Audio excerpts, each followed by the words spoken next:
after a string of violent crime in Towson. We're going to walk tonight to walk the walk literally. In addition to tonight's safety march, the immediate measures going into place to provide better security. Yeah, I did. Did you have hope before this? No, I did. A mother's fight for her son's education finally gets results, only it's not from city schools. Fox 45 News Project Baltimore investigates why North Avenue remains silent. Something must be done. A new state leader suggests that the juvenile offender supervision systems do not work. Fox 45 News questions what that means for the future of holding younger criminals accountable. There needs to be some type of supervision for these people. Mayor Brandon Scott defends his approval of a controversial conduit deal without 2 voting members of the Board of Estimates present. They fight back tonight. Live from WBFF in Baltimore, this is Fox 45 News at 10. Good evening, I'm Kai Jackson. And I'm Mary Bubala. Baltimore County leaders join business owners for a public safety walk in Towson tonight. It's in response to Monday's murder just steps from the Towson Circle. And that shooting was just the latest violent crime to happen in downtown Towson in recent weeks, leaving the community there on edge. People are very concerned about the crime right now in Towson. They're concerned about some of the behaviors we're seeing late at night. Well, tonight the community is taking a stand. That's right. Fox 45's Maxine Stryker shows us how. The Towson community has been interrupted. Many left stunned by several recent crimes. Monday night, 17-year-old Trayshawn Harmon from Baltimore City was murdered along Delaware Avenue. Now county leaders are vowing to get ahead of the crime and ease residents' fears, coming together Wednesday night for a public safety walk. We're going to walk tonight to walk the walk literally and show that Towson is, in fact, a safe place to live. County Executive Johnny Olszewski was joined by police and business leaders as they walked from the Chamber of Commerce and down York Road. What time do you normally see, like when you talk about the large crowds, like around what time? Usually once the mall lets out, we'll start seeing an influx of folks leaving the mall to come down to make their way to Towson. Olszewski says they're moving forward with grants for license plate readers and more cameras. They're even exploring hiring additional security to help police. We're going to move as quickly as we can.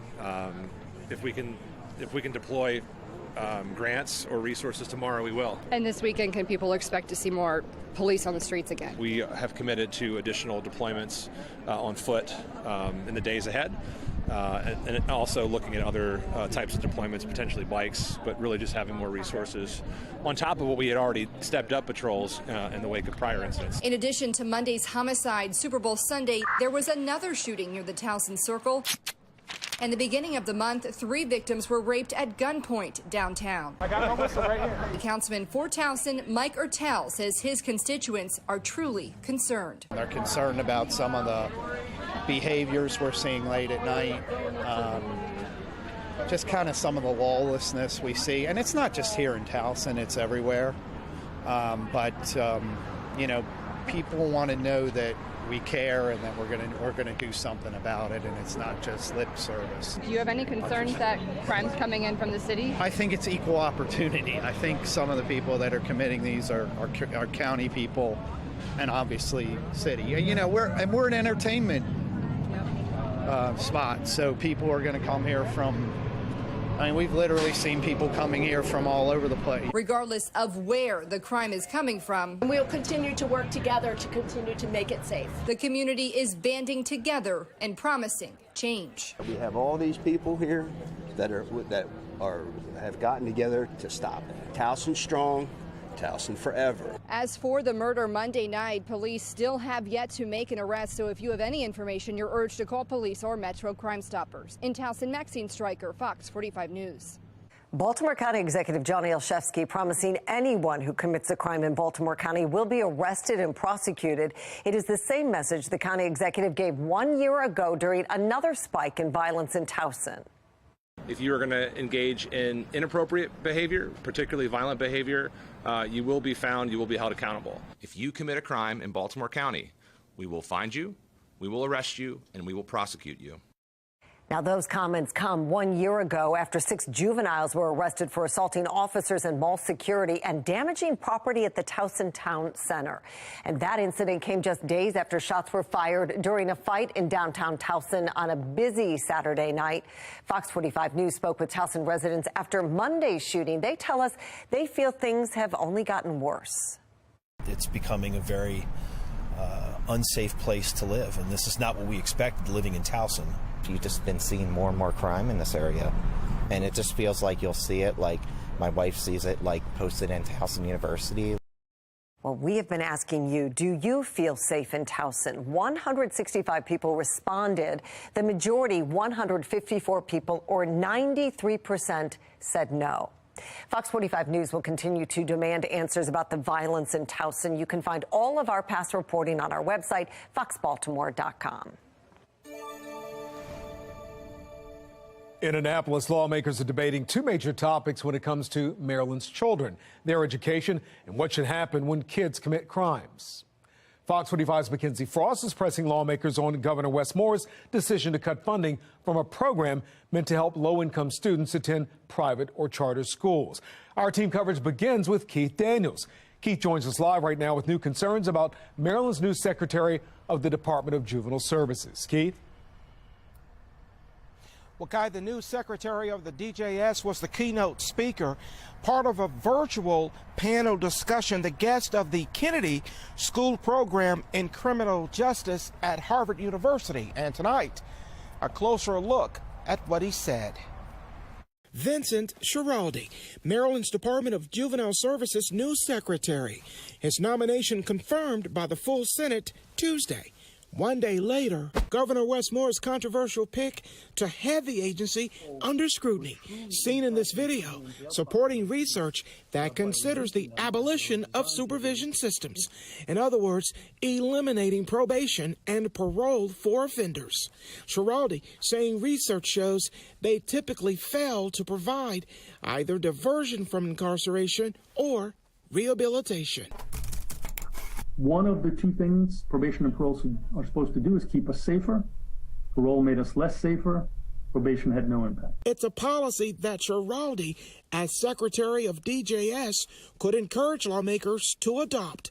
But Dr. Christopher Herman, These are the things that really keep the wheels of justice moving. An assistant professor at the John Jay College of Criminal Justice in New York, calls supervision critical to the juvenile justice system. There needs to be some type of supervision for these people. I don't agree that all juveniles need to end up in a juvenile detention center, but again, some of them need to have some type of correctional supervision, aka probation. Because, again, it's important for them to understand that what they did was wrong. Schiraldi, who most recently oversaw the Corrections Department in New York City, has been the target of criticism. At one time, Schiraldi suggested that no criminal should be exposed to the adult system until they turn 21 or 25 years of age. State Senator Justin Reedy, we're not really holding young people accountable the way we should. Among those 13 Republicans who voted against Schiraldi's nomination. I think that his philosophy is one that is part of the problem in overall criminal justice, but particularly juvenile justice. Well, in the end, the Senate, with a Democratic majority, voted 33-13 in favor of appointing Schiraldi as the new DJS Secretary, a vote along party lines. Afterwards, the governor reaffirming his confidence in Schiraldi. Reporting live tonight, Keith Daniels, Fox 45 News. Keith, thank you. Well, now Fox 45 News is hearing from one Baltimore City mom pleading with lawmakers in Annapolis to continue funding a program that has given her son a better education. You would be inhuman not to care about these children and also give parents options. Why should your failing public school in your community be the only option? Fox 45's Mackenzie Frost continues our team coverage. More than 3,000 families have received a scholarship through the Boost program. We spoke with a Baltimore City mom who was one of those scholarship recipients, and she says her son would have otherwise gone to a struggling school in Baltimore. Now, Republican lawmakers are telling Governor Wes Moore if he wants to leave no one behind, fully funding the Boost program is one way to help. In East Baltimore, you'll find Johnston Square Elementary, where not one student who was tested on the latest state testing could do math at a grade level. One of 23 schools across Baltimore in the same situation. The school selections weren't great. It's also where Nefertari Lee's son would have been a student, but instead, he attended a private all-boys school. Boost made the transition and made the everyday monthly bills in the household still affordable. Her son Bryce, one of the 3,268 students who have gotten a scholarship from the Boost program. Boost provides financial help for low-income families to take their students out of failing schools and put them in a private school. Every option should be on the table. Republican lawmakers backing a bill to make the Boost program law, restoring the $2 million Governor Wes Moore is proposing to cut and fully fund the program. We're committed to our public schools. All of us are. Despite the fact that we're committed to it, we still have students who want to get out of those failing schools now. The bill defines a failing school as one with 2 or fewer stars under the state accountability system for 2 years in a row. The GOP-backed plan, called the Right to Learn Act, also calls for setting aside per pupil funding in a savings account for students who are in failing schools to use to go somewhere else. House Bill 737. The plan heard in a House committee. It provides them a lifeline. Democrats on the committee not asking a single question, moving on after brief testimony. After the hearing, I think the path of the General Assembly is to phase out the Boost funding. Chair Vanessa Atterbury making it clear there's likely not a path forward for the program. Are you worried about what that could mean for these families who utilize that scholarship funding to get their students out of struggling schools? So parents who use the money now, we're going to make sure that their kids aren't kicked out of whatever school that they're going to. Looking at the latest data from the Boost program, almost $3 million has been given to students from Baltimore City to get out of their district. But no Democrat from the city appears to be behind the bill to fund Boost. While Governor Moore's budget proposal isn't reality yet, Fox 45 News sending a few questions to the governor asking, why are you proposing to cut $2 million from the Boost program? What options will low-income families have to get their child a better education without the Boost program? Is this proposed $2 million cut the first step in phasing out Boost? The governor's office not exactly answering the questions, instead offering a lengthy response, saying Governor Moore's, quote, biggest priority is creating a Maryland that leaves no one behind, and he's working toward that goal by proposing record-breaking investments in education across the board.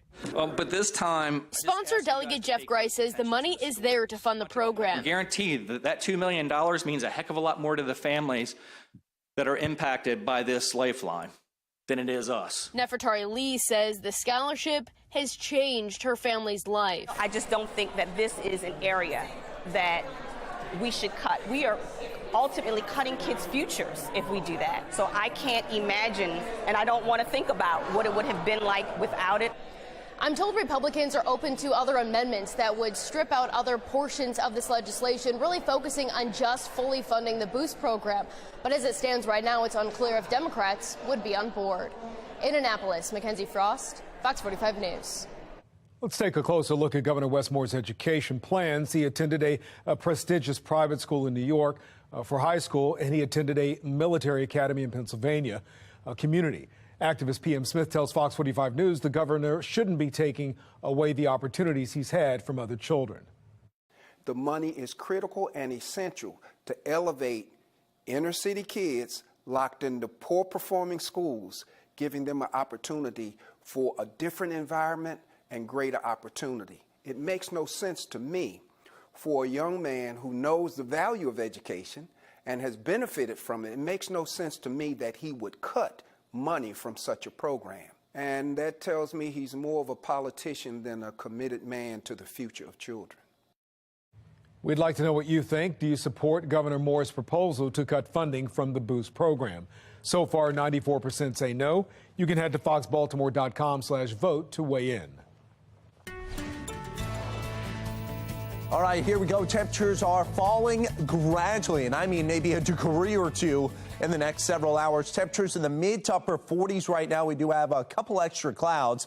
Now, into the overnight hours, we pretty much stay steady, and then temperatures rise a little bit by tomorrow morning. Look at this. Could even be into the 60s as we head into the AM commute. I'll let you know when we could threaten records. My Weather Authority forecast. Still ahead on Fox 45 News at 10 o'clock tonight, the Baltimore community comes together to help a mother fighting for her son's education. Project Baltimore investigates why North Avenue remains silent. Families from across Maryland descend on Annapolis, demanding access to their college savings accounts. The bill being considered that would help put them in charge when it comes to changes at Maryland 529.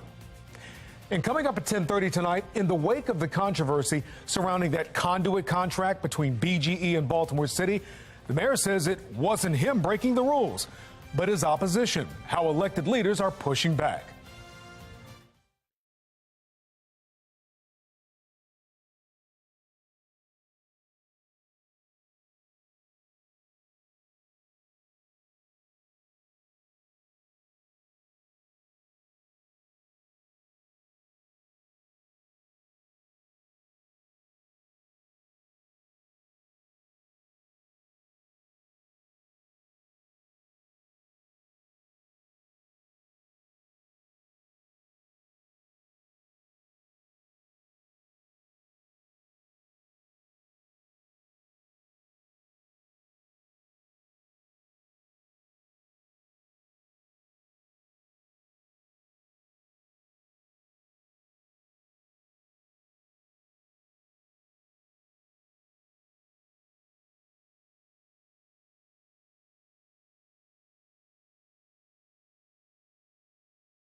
A Baltimore City mother receives an outpouring of support after an emotional plea for help for her son, a fourth grader who is far behind in his education. As Project Baltimore's Chris Papps explains, after we told Nichelle Watkins' story, help came, but not from Baltimore City schools.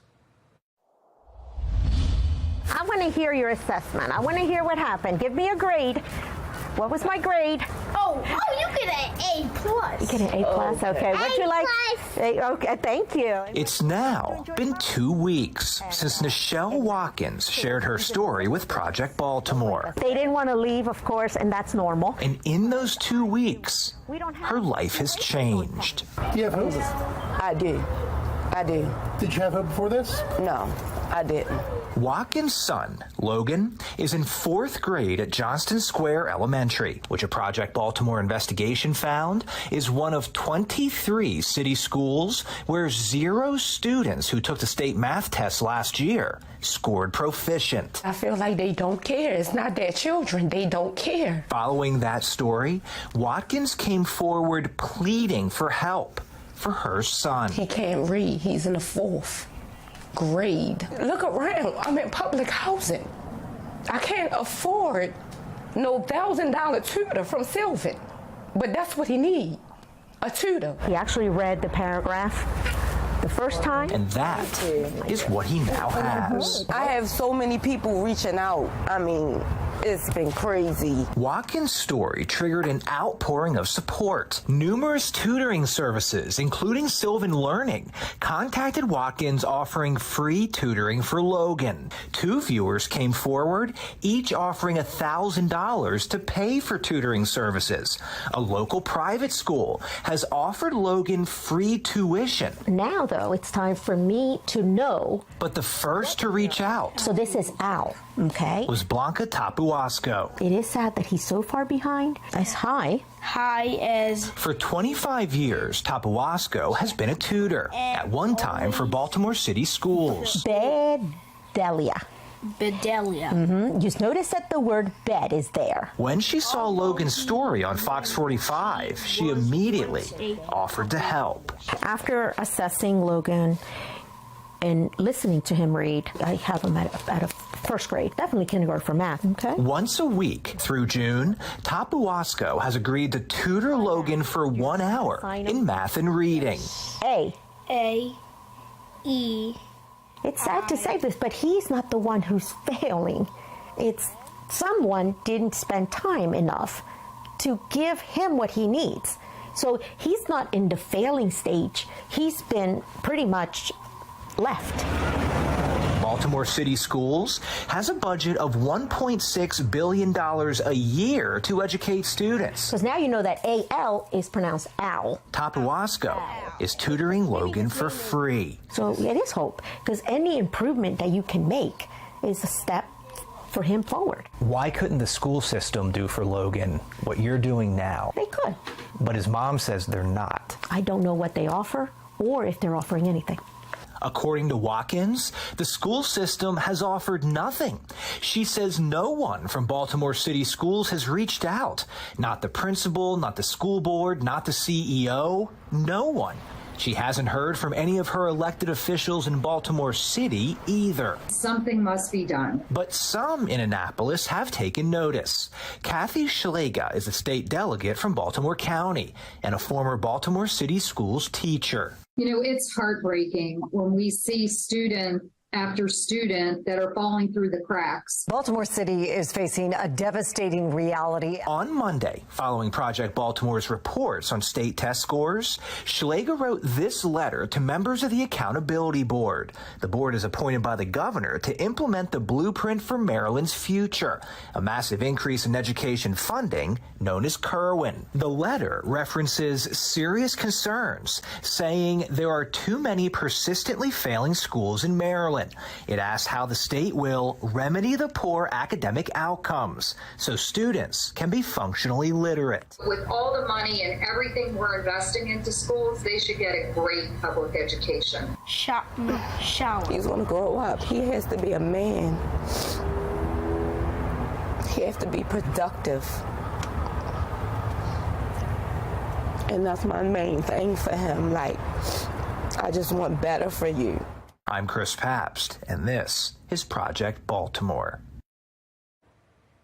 Well, tomorrow, the Baltimore City School Board of Commissioners will decide the fate of the Baltimore Collegiate School for Boys. The charter school is at risk of being shut down because of what the school CEO calls technicalities, even though 95% of its students go on to graduate high school compared to city public schools where only 67% of students graduate. Earlier this month, City Schools CEO Dr. Sonia Santelises recommended the school keep its charter with a few conditions. Well, tomorrow the board will make the final decision. Fox 45 News will keep you updated on the outcome of tomorrow's board meeting. You can find all of our past reporting on the school on our website, foxbaltimore.com. Coming up next, a TV news crew under attack while covering an investigation in Florida. The deadly shooting and what police say happened before journalists arrived. Coming up at 10:30, the back and forth over Mayor Scott's controversial conduit deal continues. The latest from the mayor and city council president as more voices join the calls against the contract. And after a cooler day today, take a look at what happens tomorrow. 78 for a high. That could at least tie a record from 149 years ago. And really not a whole lot of chance of rain. But look what happens by Saturday. That blue, yes, it is some snow showers and flurries on both our extended European and American GFS computer models. I'll let you know if that's going to impact your travels. My Weather Authority forecast.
Taking a look now at the Fox box, top left, a journalist is killed after a murder suspect opened fire on a news crew at the crime scene near Orlando, Florida. Police have that suspected gunman in custody who was accused of killing a woman earlier in the day. On the top right, St. Louis County is praising gender-affirming care providers, passing a resolution condemning any actions at work against the transgender community. This as the Missouri Attorney General investigates accusations of children being prematurely placed on puberty blockers at the Washington University Transgender Center at St. Louis's Children's Hospital. Now, that hospital is also launching an internal investigation. Bottom left, a new study by the right-leaning group Defense of Freedom Institute finds 8 of the country's 20 largest school districts instruct staff to honor students' requests to use alternate names or pronouns with or without parental consent. That group hopes the findings prompt further discussions regarding parental rights nationwide.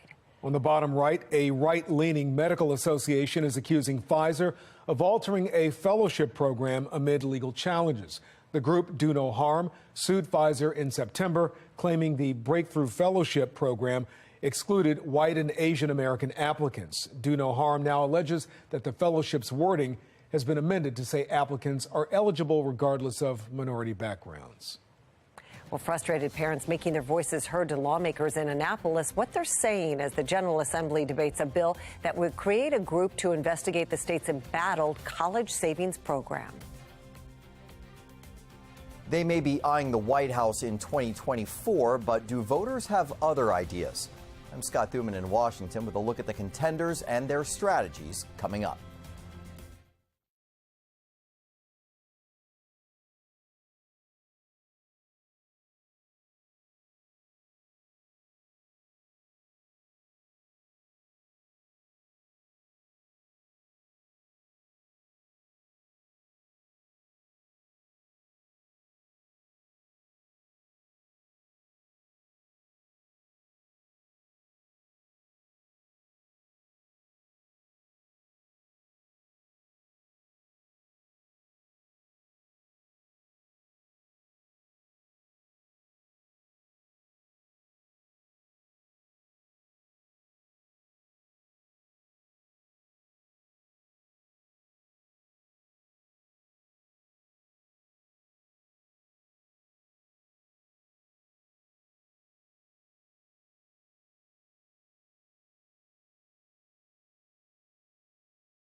We are following three big stories at 10:30. The site of the toxic train crash in Ohio is becoming a backdrop for the 2024 presidential election. How what's happening there could be a sign of what's to come in the race for the White House. Frustrated parents making their voices heard during a late hearing on the state's embattled college savings plan, the latest in the ongoing fight over Maryland 529. The Baltimore City Council is set to hold an investigative hearing on the mayor's controversial conduit contract tomorrow as the mayor defends that deal. It has been 1 week since City Council President Nick Mosby and Comptroller Bill Henry refused to attend the Board of Estimates meeting in an attempt to stop the vote on that contract. They called the deal rushed. And now more voices are joining calls against that deal as the mayor releases a lengthy statement defending himself. Fox 45 Jeff Abel continues our coverage. He joins us live with the very latest. Jeff? You know, even though the mayor and his appointees approved this deal last week, there are still plenty of questions, among others, at City Hall. And tomorrow, they've summoned BGE to City Hall with hopes of getting them answered. I'm really surprised that Brandon have taken this course. I'm really shocked that he's doing it. Former Mayor Jack Young still struggling to understand why current Mayor Brandon Scott fast-tracked a multi-million-dollar deal with BG&E when other city leaders were calling on him to slow it down. Who is he working for, the citizens of Baltimore or BG&E? The deal signed by the mayor last week gives BG&E almost exclusive control over the city's underground conduit system, a 700-mile system of utility cables, which BG&E had paid the city $28 million a year to occupy. Now the city will lose that payment in exchange for BG&E's one-time $134 million promise to make improvements to the system. This is a precious city-owned asset that we need to take our time. The city council president and the comptroller called on the mayor to slow down and failed to attend the Board of Estimates meeting when the contract was set to be approved. But despite the absence, the mayor and his two appointees approved the deal anyway. I made a commitment to always do what's in the best interest of the residents of Baltimore. While critics complain the mayor's approval of the deal has no legal standing, the mayor today rolled out an explanation insisting his approval complies with the letter of city law, writing that the council president and comptroller's attempt to prevent the vote from happening would have violated the charter and no less than 6 of the BOE's rules, and I refuse to let that happen. These are fine legal arguments, but it just doesn't pass the common sense test. The city is getting $6 million more a year. BG&E is getting $600 million over 3 years. It just doesn't seem like a fair trade, and everybody seems to know it except the mayor. Tonight, City Council President Nick Mosby fired back, calling the mayor's move nothing more than a power grab and an unprecedented move to change rules in order to hand over a valuable city-owned asset to a private company. The mayor, in my opinion, is wrong. Despite the mayor's vote, former Mayor Jack Young insists this fight is not over yet. I think the citizens of Baltimore, if they really, really want this to stop, need to march on City Hall. Well, 2 days after the BOE approved that deal, BG&E asked for a rate hike, averaging some $10 a month on the average bill. It still must be approved by the Public Service Commission. We're live. Jeff Abel, Fox 45 News. Jeff, thank you. Well, Fox 45 News will continue to follow this developing story, bring you the outcome of tomorrow's meeting, both on air and online. You can find all of our past reporting on our website, foxbaltimore.com. An Anne Arundel County man is seriously hurt after a shooting at a home in Brooklyn Park this afternoon. Police say it happened just after 2:30. Witnesses told officers another man who lives at the home shot the victim. Police say that person is in custody. Also in Anne Arundel County, another car was stolen last night. Police say just before 9, a victim was approached by a man in their late teens or early 20s wearing all black and a face mask. The suspect allegedly threatened the driver with a rifle and stole their car. The car that was stolen was a dark blue Toyota Camry. 2 other suspects were seen with a silver Hyundai. Anybody with information on the carjacking should contact Anne Arundel County Police. With car thefts up, Baltimore County Police giving away steering wheel locks to Hyundai and Kia owners in the wake of the viral social media challenges showing people how to start those cars with a simple USB connection. There has been a nationwide increase in the number of those cars targeted by thieves. New anti-theft software is being rolled out in the coming weeks. Tonight, a Maryland Senate committee is considering a bill that would launch a work group to look into the failings of Maryland 529. It would include parents in the group among state officials. Parents and students who had waited all day in Annapolis and online finally got a chance to speak up after 7 o'clock this evening, sharing the pain and frustration of seeing prepaid savings accounts drained overnight due to what Maryland 529 says was an interest calculation error. I am a single mother of 3, and I work for Prince George's County Public Schools. I do not have the luxury of time nor the funds to change how I save for my kids' college. My dad missed spending time with me in order to fund an account that was more expensive then than now. Families need to pay tuition and make life-changing decisions right now. Maryland 529 has dodged our questions on behalf of parents, including asking exactly when all accounts will be freed up and if money will be returned. At least 2 members of the Maryland 529 have resigned in the wake of the issues. President Joe Biden is condemning Russia's decision to pull back from the last remaining nuclear arms treaty between the 2 nations as the president wraps up his tour of Eastern Europe. Over the past few days, President Biden spoke with leaders of the 9 NATO nations most worried about Russia's invasion of Ukraine. We will defend literally every inch of NATO. But literally is at stake is not just Ukraine, it's freedom. Meanwhile, Russia is strengthening its ties with Beijing as President Putin meets with China's top foreign policy official. The visit fueling fears China will step into the conflict and more directly support Russia in the war on Ukraine. Transportation Secretary Pete Buttigieg will visit the site of that toxic train crash in Ohio tomorrow as the area becomes a backdrop for a look ahead at the 2024 presidential election. That's because former President Donald Trump visited the site today, and while President Biden has taken heat for his absence. Sinclair Chief Political Correspondent Scott Thuman has a closer look.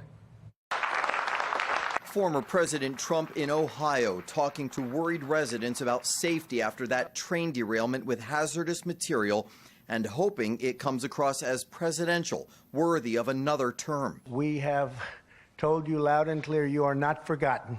You are not forgotten. We stand with you. We pray for you. The strategy twofold, separating himself from other GOP contenders and allowing him to take swipes at possible Democratic opponent President Biden for not yet going there himself. That was the biggest slap in the face. That tells you right now he doesn't care about us. Trump telling voters the administration failed to act or care quickly enough. And he's doing so on safe turf in a county that was competitive as recently as 10 years ago, but supported him with more than 71% of the vote in 2020.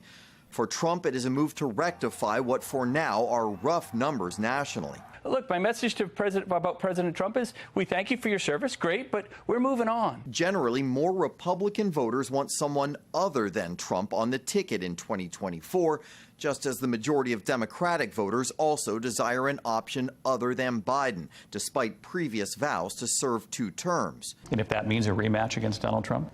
You're trying to tempt me now. Meanwhile, Republicans are making the rounds. Already declared Nikki Haley was in early state Iowa this week with her mantra of out with the old and in with the new. But it's going to take every single one of you to be a part of the solution. And possibles, Senator Tim Scott in South Carolina. My story is the American story. And Florida's Governor Ron DeSantis talking policing in New York. They're putting woke ideology ahead of your safety. So while Trump and Biden may feel they're destined for a rematch, the question is that what Americans want? And can they convince a majority who right now say no? On Capitol Hill, I'm Scott Thuman. Vice President Kamala Harris was in Maryland today announcing a new action to save home buyers and homeowners money. Starting March 20th, the Federal Housing Administration will reduce its annual mortgage insurance premium by 0.3 percentage points for most new borrowers. The White House says this will save home buyers and homeowners with new FHA-insured mortgages an average of $800 a year. Harris calls it an important step in making home ownership more attainable. A home represents financial security, the opportunity to build wealth and equity that can help put your child through college, afford retirement. Well, the White House says the move will lower housing costs for an estimated 850,000 home buyers and homeowners in 2023. In January, U.S. home sales fell to their lowest level since 2010. Next on Fox 45 News at 10, the House Judiciary Committee demanding the Department of Justice hand over documents connected to investigations of parents who spoke out at heated school board meetings, what they hope to find. New on the late edition, one of Maryland's main COVID vaccine centers is shutting down, while the Department of Health is stopping that. And what you're going to need for tomorrow, it's not going to feel like February. It's going to feel like summertime. You're going to need a bike to get to work, some sunglasses, maybe even a fan to circulate in the air as you open up the windows, and shorts and short sleeves might be a common occurrence tomorrow. I'm going to let you know how long the warmth lasts and when there could be snow in the forecast again in a couple of minutes.